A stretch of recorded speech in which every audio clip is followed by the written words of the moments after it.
Hey, this is Honda Garage at the new shop location, and it's been like over a year, I think, since I've posted a proper episode, and this still isn't going to be that. But I'm going to go through a quick update of everything happening, specifically with Northstars today. At the moment, I don't quite remember where the uh, part two video ended off at. Um, but I have done a lot of work since then. There's been a bunch of moving and whatnot, so a lot has changed and a lot has been missed, and maybe I'll fill in these gaps and make an actual episode with what I do have eventually. But right now, I at least want to give the progress because this is the largest project going on right now, even though there is still a bunch of them. There's let me see, like eight cars on the property right now, so there's still a lot of projects, but let's focus on this one for a minute. So the engine and trans has made it into the car. I don't remember if that was where we left off or not. I think I had just like made engine mounts, a couple of them. I still have I still want to work with them and make them a little bit better, a couple of them, but for now it's in place in the position I want. And so we've been working with that. We got this thing wired. This here is the Northstar Performance programming for the ECU. It's got the delete for FATs and the other security features from the Cadillac, so I could not have to have the PZM or the instrument cluster or any of that stuff. So that's all gone. And there's only a few wires to have to deal with that. I have shown a couple videos of the starting procedure on this now and how that works.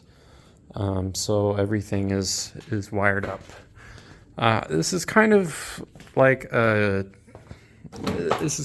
the red Fiero was, where at least this section, this electronic section, is kind of a trial, and then I'll upgrade it later. So what I have is an Arduino Giga board, and I'm controlling that through the Nextron screen, which is laying on the floor there, buried in there.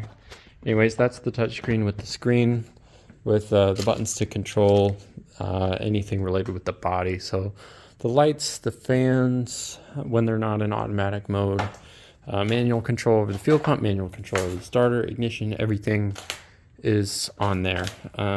Remote start as well. So every function that this thing controls, this thing has 3.3 volt output, and so I'm using these two relay boards here. These are mini relays that run with 12 volt, but they accept the Arduino's 3.3 signal. So that kind of helps us convert from a 3.3 volt signal to kind of step it up to 12 volts. The problem is these little relays boards can't run 10 to 30 amps or whatever on each one of those. You can only do about, I think, 10 amps for the whole board. So what we have going on is each one of these relays then controls one of these relays, which is fused in one of these mini fuse blocks. So we kind of have a double relay system. It's kind of old per se, but it's working. So that's where I'm at right now, is I have a system that works. And because the relays, they're pretty reliable, so I'm not really too worried about it. The only thing that I'm worried about with reliability is the Arduino board itself. Being in elements and all that, there's more industrial grade stuff that I can do later, but I can change that part out and just hopefully kind of change this part of the system out and just have something that can control these level of relays more or less directly, except for maybe the 30 amp circuits. There's not very many of those. And then we have a 3 solenoid system. There's one here, but there's 2 more. There's this one. I don't know where the other one is floating about. Oh, still in the box. But there's going to be, even though there's a solenoid on the starter, what I want to control is the big power wire going from, because now I have my battery up here, from here to back there, I want that power wire to be dead unless the starter is being engaged. So that's why I have an extra solenoid involved for that. So there's a starter solenoid.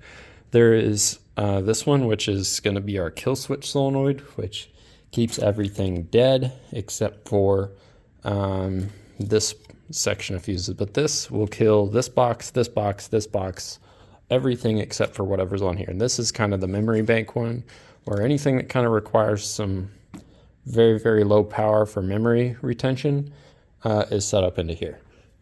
And then our third one is going to be our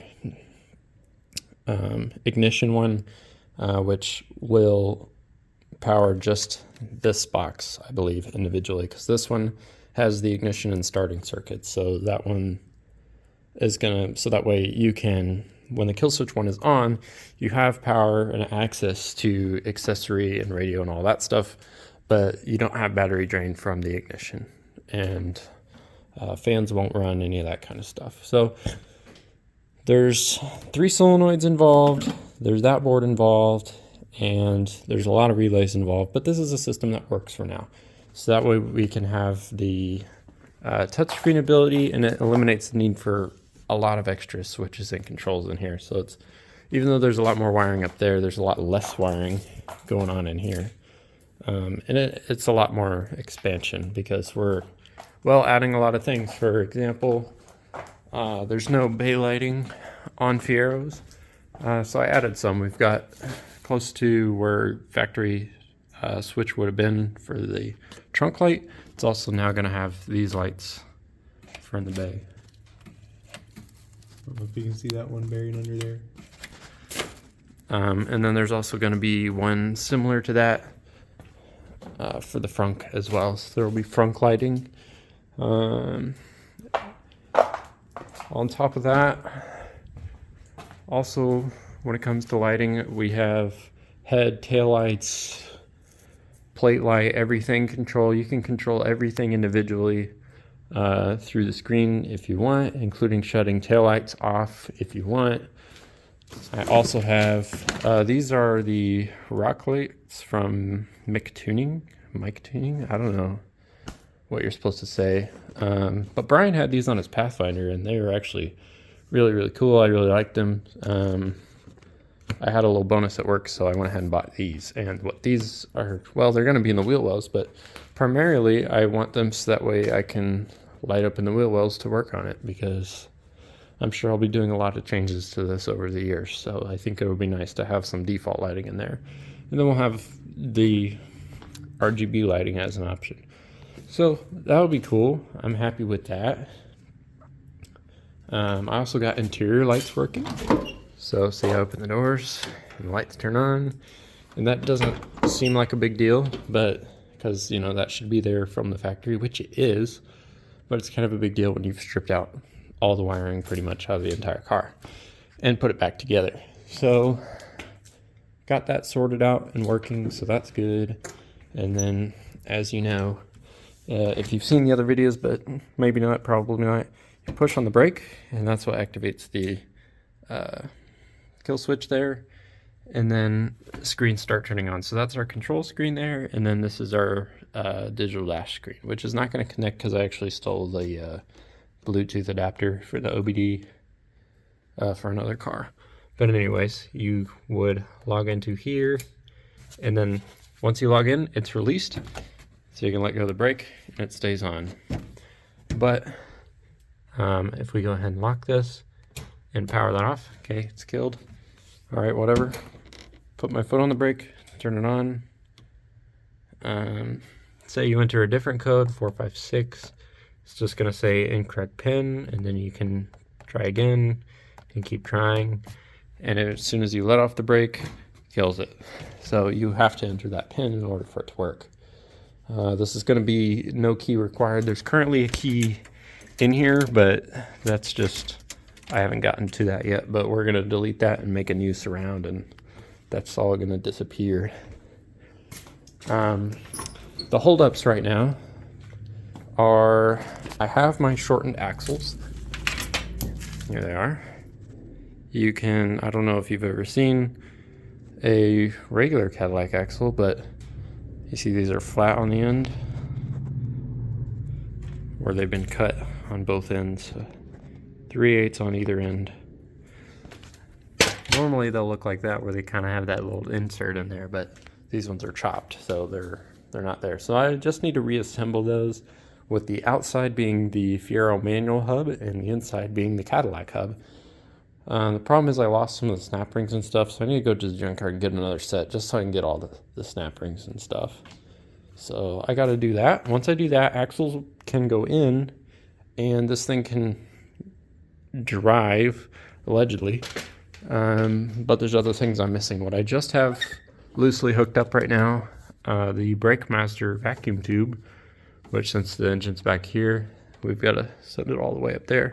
There's a hard tube running through the middle of the car, and this is where it goes for the Cadillac.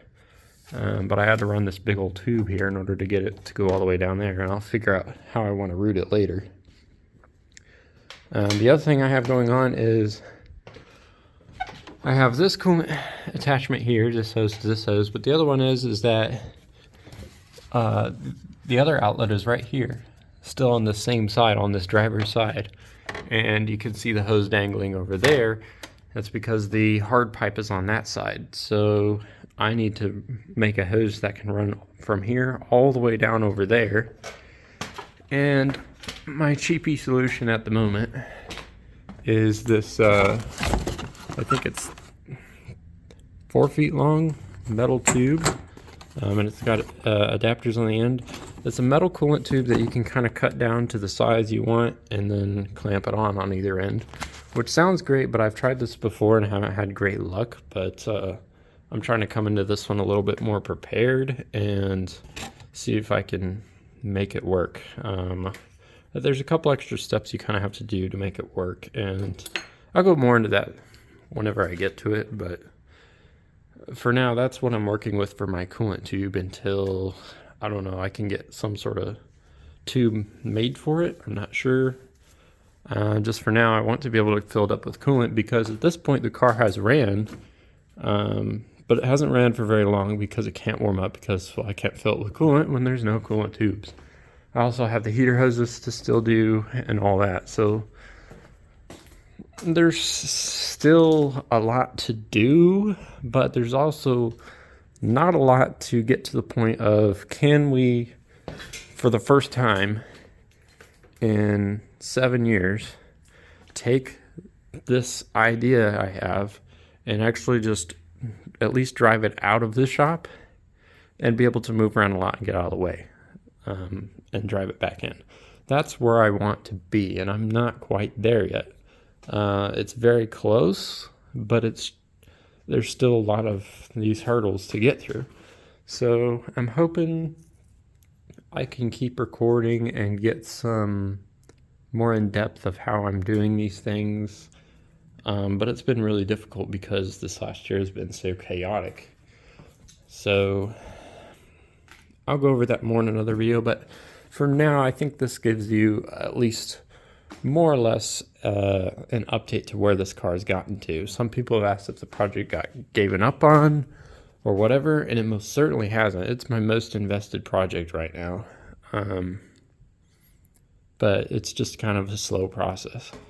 And I'd love to go into more detail on anything you want to know about it. So just ask if that's the case, and I'm happy to talk about it. And in the meantime, I'll see what I can do, and I'll try to see if I can get an update posted on each car. And I think that will at least be a good start, while I'm still kind of waiting for things to calm down a little bit, that I'll have more time to go through and do these things. Because at the moment, my time has been so restricted that I basically only have a couple days or whatever to just rush and do as much as I can, and then off we go. So